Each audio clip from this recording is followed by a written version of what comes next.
السلام نے عاشورے کے دن کے متعلق کیا فرمایا اور اس زمانے کے لوگ کیا کرتے تھے،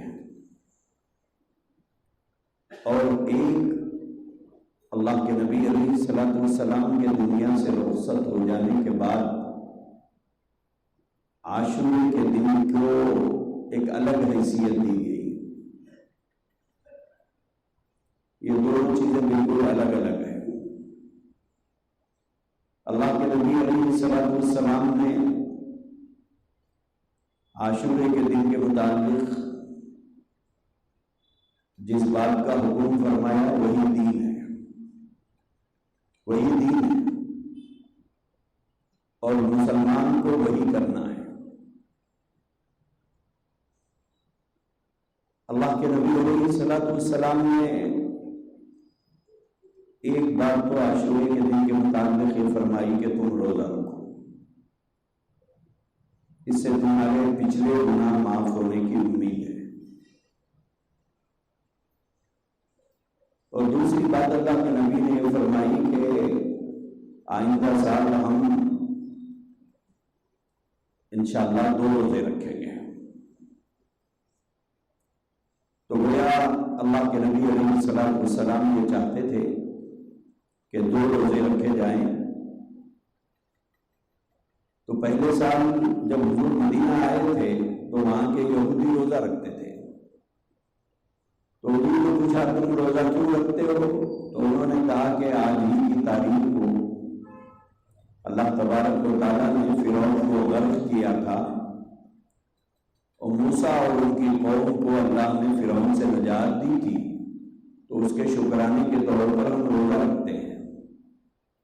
تو حضور نے فرمایا یہ تو وہ لوگ ہیں جو سارے دین کو موسیٰ کے بدل دیے ہیں، ان سے زیادہ تو حقدار ہم لوگ ہیں، لہذا ہم بھی روزہ رکھیں گے، لیکن یہ فرمایا کہ آئندہ سال 2 روزے رکھیں گے، اس لیے کہ ایک روزہ رکھنا یہود کی علامت ہے۔ لیکن ہم یہ بات ذہن میں رکھیں کہ ایک روزہ صرف محرم میں نہ رکھنے کا حکم ہے، محرم ہی میں 2 روزے رکھنا ہے، باقی جتنے نفل روزے ہیں پورے ایک رکھ سکتے ہیں۔ لوگ اکثر پس و پیش میں رہتے ہیں کہ شب برات کا روزہ 1 رکھنا چاہیے یا نہیں، عرفے کا روزہ 1 رکھنا چاہیے یا نہیں، تمام روزے 1 رکھ سکتے ہیں، صرف محرم کے سلسلے میں فرمایا گیا کہ 2 روزے رکھو۔ ایک بات تو یہ ملتی ہے حدیثوں کے اندر، دوسری ایک روایت ہے جس کو علماء میں بعض ضعیف قرار دیتے ہیں، وہ یہ ہے کہ یوم عاشورے کے دن یعنی 10 محرم الحرام کو حضور نے یہ فرمایا کہ اپنے دسترخوان کو وسیع کرو، اپنے دسترخوان کو وسیع کرو۔ وسیع کا مطلب یہ ہے کہ ہر آدمی اپنے اہل و عیال پر اپنی گنجائش اور حیثیت کے مطابق اچھے سے اچھا ان کو کھلائے۔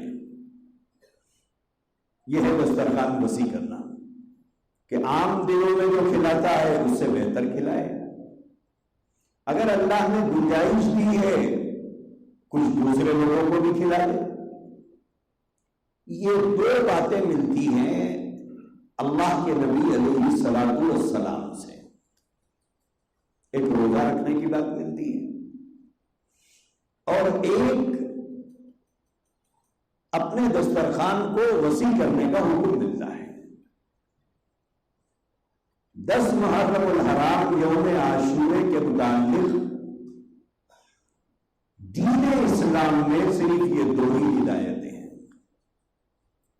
تیسری اور کوئی تعلیم نہیں ملتی ہے، تیسری اور کوئی تعلیم نہیں ہے۔ یہ اللہ کے نبی علیہ السلام کے ارشادات ہیں جو یوم عاشور کے متعلق